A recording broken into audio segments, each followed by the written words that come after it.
जय हिंद। आज हम लोग देखते हैं हड़प्पा सभ्यता। हड़प्पा सभ्यता हड़प्पा सभ्यता के बारे में अगर देखें तो ये जो है प्राचीन सभ्यताओं में से एक है। भारत की ये जो सभ्यता है हमारे भारत की, ठीक है, ये जो है सिंधु नदी घाटी पर जो है स्थित था। इसका अगर हम लोग जो है विस्तार के बारे में बात करते हैं तो इसके विस्तार को हम लोग जो है पहले समझ लेते हैं। पहले ये जो है पाकिस्तान, ये हम ही लोग में जो है था, तो जानते हैं 1947 में बंटवारा हुआ है, तो अलग हुआ है। इससे पहले तो ये हड़प्पा सभ्यता का एक प्रमुख अंग है। यहाँ से हम लोग लेकर के जो है चलते हैं। ये त्रिभुजाकार में जो है फैला हुआ है और कुल क्षेत्रफल इसका जो है हड़प्पा सभ्यता का 12,99,600 वर्ग किलोमीटर है। और ये जम्मू कश्मीर, उत्तर में जम्मू कश्मीर के अखनूर से लेकर के या दक्षिण में नर्मदा नदी तक 1600 किलोमीटर है। और अब हम लोग चलते हैं पश्चिम से पूरब 1100 किलोमीटर है। और यह पश्चिम से पूरब आते हैं। पश्चिम से पूरब में जो है मकरान समुद्र तट से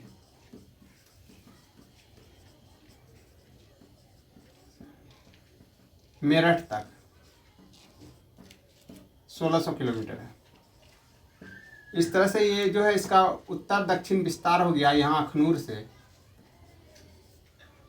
नर्मदा नदी तट तक उत्तर से दक्षिण, और इधर पूरब में मेरठ से लेकर पश्चिम में मकरान समुद्र तट तक जो 1600 किलोमीटर। और इस तरह से ये त्रिभुजाकार क्षेत्र में जो है फैला हुआ है। अगर इसका जो है बात किया जाए तो मिस्र से 20 गुना बड़ा है, और मिस्र और मेसोपोटामिया को मिला दिया जाए तो उससे 12 गुना बड़ा है। एक विशाल जो है सभ्यता है हड़प्पा सभ्यता, कांस्ययुगीन सभ्यता है ये। और यहाँ पर जो है चूँकि हड़प्पा सभ्यता इसलिए इसका नाम पड़ा क्योंकि सबसे पहले जो है हड़प्पा नगर की जो है खोज हुई, ठीक है। अब हम लोग जो है बात करते हैं कि इसमें जो है यहाँ एक शहरी सभ्यता है। यहाँ पर जो है कई जो है शहर मिले, मातृसत्तात्मक है। और इस सभ्यता की जो है सबसे बड़ी विशेषता यह है कि यह जो है एक नगरीय सभ्यता थी। और नगरों की जो है कुछ विशेषताएं थी। सबसे पहले आते हैं सड़क व्यवस्था में। सड़क में यहाँ पर जो है 2 प्रकार की सड़कें मिली है, एक चौड़ी सड़क, एक अन्य सड़क। चौड़ी सड़क आपका जो है 9.15 मीटर जो है जिसे राजपथ कहा जाता था। और जो है अन्य सड़कें जो है 2.75 से लेकर के 3.66 मीटर तक जो है चौड़ी होती थी। और ये इसकी सबसे बड़ी विशेषता थी कि हर सड़क समकोण काटता था। हर सड़क समकोण काटता था, जिसको कि ऑक्सफोर्ड सर्कस का भी नाम जो है इतिहासकारों ने जो है दिया है। समकोण ऐसे बीच से इधर बस्तियां हुआ करती थी और खुला गली हुआ करता था, चौड़ा गली होता था, ठीक है।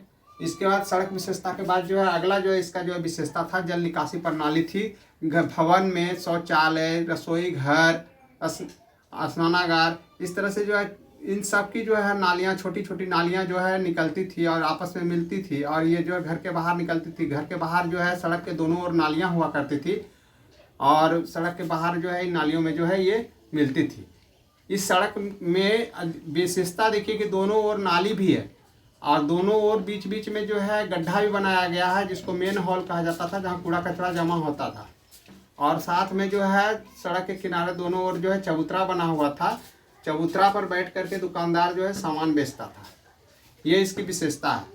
उसके बाद जो है ये जो है घर की जो है छोटी छोटी नालियाँ जो कि शहर बाहर जो है निकली, तो ये नालियाँ बड़ी नालियों में आकर के मिल गई और ये बड़ी नालियाँ जो है शहर के बाहर गिरती थी। अब स्नानागार है इसका अगला विशेषता। तो स्नानागार के बारे में जो है देखते हैं। स्नानागार का जो है सबसे बड़ा विशेषता है कि मोहनजोदड़ो में ये मिला है। और जो है इसकी जो है लंबाई 39 फुट है, चौड़ाई 23 फुट है और गहराई जो है 8 फुट है। ऐसा माना जाता है कि स्नानागार में जो है दोनों ओर से जो है पूरब से और पश्चिम से जो है यहाँ पर जो है उतरने के लिए जो है सीढ़ियाँ बनी हुई थी।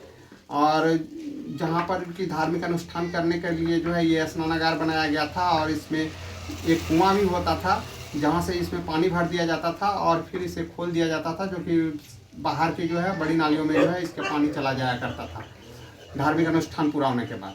तो धार्मिक अनुष्ठान में स्नान के लिए जो है इस तरह, जैसे अभी हम लोग के यहाँ छठ वगैरह होता है तो जो है तालाब में या पोखर में जो है करता है, उसी तरह से जो है ये बनाया गया था एक तरह से तालाब स्नानागार। तो ये उस समय की भी जो एक महत्वपूर्ण विशेषता थी। इसके अलावा जो है महत्वपूर्ण विशेषता में जो है वहाँ पर जो है कई धान्य कोठार भी मिले हैं, धान रखने के लिए कोठार। ये 6-6 की पंक्तियों में दोनों ओर था, बीच में हवा आने जाने का जो है निकासी का जो है व्यवस्था था। आसानी से हवा जो है आर पार हो जाता था, जिससे कि फसल हमेशा जो है इस कोठार में रखा हुआ फसल जो है सुरक्षित रहता था। और इसके बाद अगला जो इसका विशेषता था अन्नागार के बाद, ये अन्नागार इसको कहा जाता है। अन्नागार के बाद जो है अगला इसका विशेषता था वो था आपका सबसे बड़ा विशेषता कहिए, संसार में ऐसा कहीं कोई देखने के लिए नहीं मिला है। मेसोपोटामिया में भी जो ईंट मिला है, धूप में सूखा हुआ ईंट मिला है, जो कि बहुत बड़ा सिंधु घाटी के लिए बहुत बड़ी विशेषता है कि यहाँ पर जो भी ईंट मिली है पकी हुई मिली है, आग में पकी हुई मिली है, जबकि अन्य देशों में जो है धूप में सुखाई हुई ईंटें जो है मिलती थी। यहाँ पर जो है कई प्रकार की ईंटें मिली हैं, बड़ी छोटी हर तरह की, लेकिन ईंटों की विशेषता है कि ये जो है सब पकी हुई है, आग में पकी हुई ईंटें हैं।